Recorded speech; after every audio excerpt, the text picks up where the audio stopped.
আমারে কইছে যে আমারে তুমি রাত্রে 2টা বাজাইয়া নিয়ে যাইও। বিদেশ মানে হাজারো কষ্ট, পরিবারকে একটু ভালো রাখার জন্য নিজের সুখ বিসর্জন দেয়া, আর সেই ত্যাগের প্রতিদান যদি হয় বিশ্বাসঘাতকতা, তাহলে সেটা একজন প্রবাসীর জন্য কতটা ভয়ঙ্কর হতে পারে। আজকের ঘটনাটি তারই একটি বাস্তব উদাহরণ।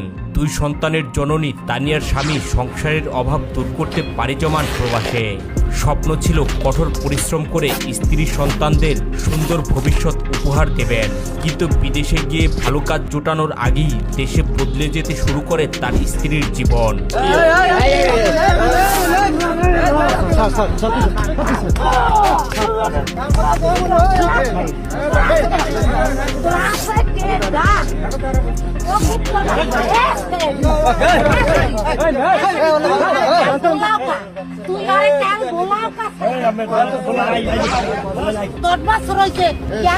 কেমন মোবাইল চালান তো আমরা চালাই না।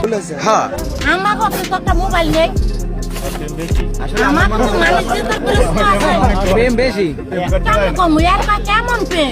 একাকিত্ব থেকে সামাজিক যোগাযোগ মাধ্যম ফেসবুকের মাধ্যমে পরিচয় হয় তার চেয়ে কম বয়সী এক যুবকের সাথে, আর সেই বন্ধুত্ব একসময় রূপ নেয় গোপন সম্পর্কে। দিনের পর দিন মোবাইলে কথা বলা, ভিডিও কলে সময় কাটানো থেকে শুরু করে বিভিন্ন অজুহাতে প্রেমিকের সাথে দেখা করতেন তানিয়া। কখনো বাজারের কথা বলে, আবার কখনো ব্যাংকে যাবার কথা বলে, আবার কখনো আত্মীয়ের বাসায় যাবার অজুহাতে বের হয়ে যেতেন তিনি। এভাবেই দীর্ঘ 1.5 বছরের গোপন সম্পর্ক আরও গভীর হতে থাকে। তানিয়ার বাড়ি কোন জায়গায়? ও, রংপুর। আচ্ছা, এই ছেলের সাথে কি আপনি যে বললো যে সম্পর্ক আছে, সম্পর্ক? হ্যাঁ, না স্পষ্ট বলতে হবে। জি, তাই এখন এই ছেলের সাথে কি বিবাহ বসবেন নাকি? প্রায় 8 মাস পর দেখা করছি, ওই ফেসবুকে পরিচয় হওয়ার পর 8 মাস পর দেখা করছি ওর সাথে। এই 8 মাস পর দেখা করার পর এরপরে ওর লাগে আরও অনেকবার দেখা করছি। আজকে ও আমারে কইছে যে আমারে তুমি রাত্রে 2টা বাজাইয়া নিয়ে যাইও। আমি রাত্রে 2টা বাজাইয়া নিয়ে যাওয়া ধরছি, তখন আমারে ধরছি। ওর নাম তানিয়া। স্বামী তো তার স্বামী বাইরে। আচ্ছা, তা নিয়ে যাইতে চাইছেন বলতে কি আপনারা কি বিবাহ করবেন নাকি?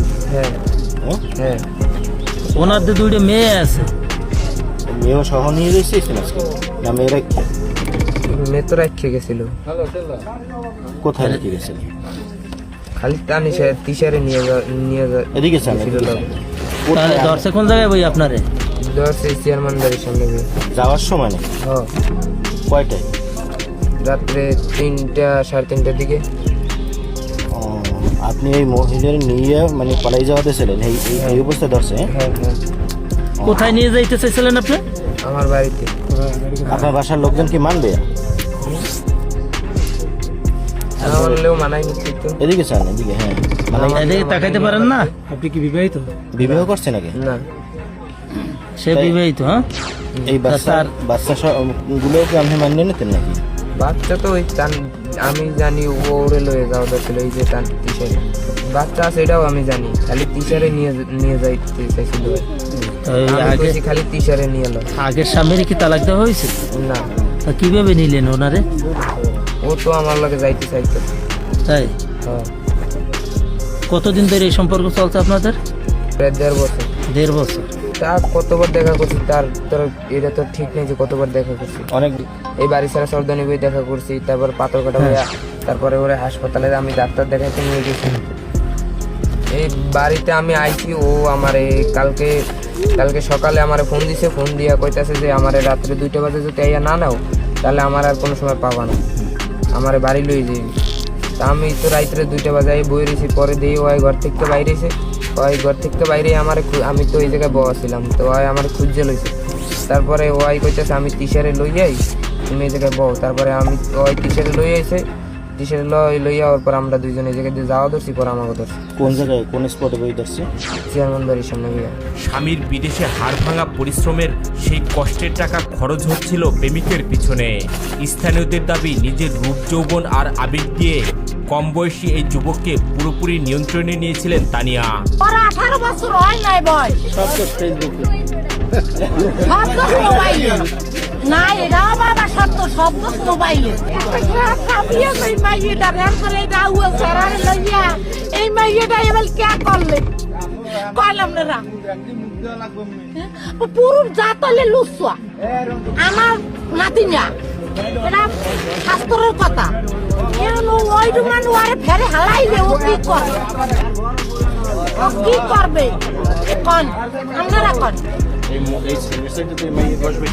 মাইয়ের দুইটা মাইয়ে বলা আর 18 বছর হয় নাই। ওই মাইয়ে যদি আমার নাতি না পায় তো ওই মাঝিকে পাল দেয়। এই বোর্ডের মাঝে এই মাঝিকে পাল দিকে জিজ্ঞাসা কয় ও কোন। সবকিছুই ঠিকঠাক চলছিল, কিন্তু গোপন সম্পর্ক বেশি দিন গোপন থাকেনি। অবশেষে দুজনে মিলে এক বড় সিদ্ধান্ত নেন, গভীর রাতে পালিয়ে যাবেন তারা, নতুন করে শুরু করবেন সংসার। সবচেয়ে অবাক করার বিষয় হলো এই সিদ্ধান্ত নেওয়ার সময় নিজের 2 সন্তানের কথাও ভাবেননি তানিয়া। সন্তানদের ঘুমন্ত অবস্থায় রেখে রাত 2টার দিকে বাড়ি থেকে বের হন তিনি। এই মাইয়ারে আমি বুঝাইছি যখন তোমার বাচ্চা আছে, আমি জানি না তোমার বাচ্চা আছে, কইতে আমি বগ্নিপথ বেরি খাই, আমার বইনের দ্বারা খাই, আমি বগ্নিপথ বেরি খাই। একটা ছবি ছাড়ে একটা সিনারি খারাপ খারাপ এই তোলা লইয়া আমি ওরে 3 মাস হইতে পালছি, 3 মাসে পালছি আমি। বুঝলেন? 3 মাসে পাললে আর আছে মা বাপ নাই। কিন্তু শেষ রক্ষা হয়নি। স্থানীয়দের সন্দেহ হলে তাদেরকে হাতে নাতে আটক করা হয়। ঘটনার খবর মুহূর্তে ছড়িয়ে পড়ে পুরো এলাকায়। কৌতূহলী মানুষ ভিড় জমায় ঘটনাস্থলে। এদিকে ঘটনাস্থলে উপস্থিত হন এই যুবকের দাদি। তিনি জানান, বয়স্ক হবার কারণে তার নাতি বিভিন্নভাবে বোকা বানাতেন তাকে। ওরে মারিয়া লাল ও লাশ আমি কিচ্ছু করবো না কেউরে। আমি কি করবো ওরে দিয়া? ও আমার এবাইলে কে করলে? আরে ভাই প্রেম এই আরেকটা মাইকে লাগিয়া চতনি বাজার যায়। ডাঙ্গর একটা মাইকে আর একটা দুটো মাইকে। একটা ডাঙ্গর একটা মাইকে কয় বুইনের বাসুরজি, বুইনের বাসুরজি। এই মাইয়েটা তামাই তামিয়ে দিছি। আমি কইছি ভিড়িয়া যদি আমার এই এরিয়ার মধ্যে এই রাস্তায় দেখি তা তোমার এই মাইয়ের আমি শুনবাই দিছি। বলছে না না আমার বাড়ি দিচ্ছে। অন্যদিকে ঘটনাস্থলে উপস্থিত হয়ে ক্ষোভ প্রকাশ করেন তানিয়ার বাবা। তিনি স্পষ্ট জানিয়ে দেন, কম বয়সী এই ছেলের সাথে কখনোই তার মেয়েকে বিয়ে দেবেন না। তিনি তার মেয়েকে বাড়িতে নিয়ে যাবেন এবং পরিবারের সঙ্গে বসে বিষয়টি সমাধান করবেন। এখন মেয়ে তো আমি এই জায়গায় দিব না, আমার মেয়ে আমি বাড়িতে নিয়ে যাবো। এই স্বামীকে দেবেন না? না এই ছেলের কাছে দেবেন? হ্যাঁ। আরে কইছেন যে ভুল কই এই ছেলের সাথে দেবেন না? এই ঘটনায় এলাকা জুড়ে সৃষ্টি হয় ব্যাপক আলোচনা। অনেকেই বলছেন সামাজিক যোগাযোগ মাধ্যমের অপব্যবহার এবং পারিবারিক দূরত্বের কারণেই নাকি বাড়ছে এমন ঘটনা। আবার কেউ কেউ বলছেন বিদেশে থাকা স্বামীদের প্রতি অবহেলা এবং বিশ্বাসঘাতকতার ঘটনা সমাজের জন্য এক ভয়ঙ্কর সংকেত। তবে পুরো ঘটনার সবচেয়ে বেশি প্রশ্ন উঠেছে 2 নিষ্পাপ সন্তানকে ঘিরে, যারা হয়তো না বুঝেই হারাতে বসেছিল নিজের পরিবার এবং নিজের ভবিষ্যৎ। সুটিয়ে লাল করে দেবো, নোংরামি বার করে দেবো।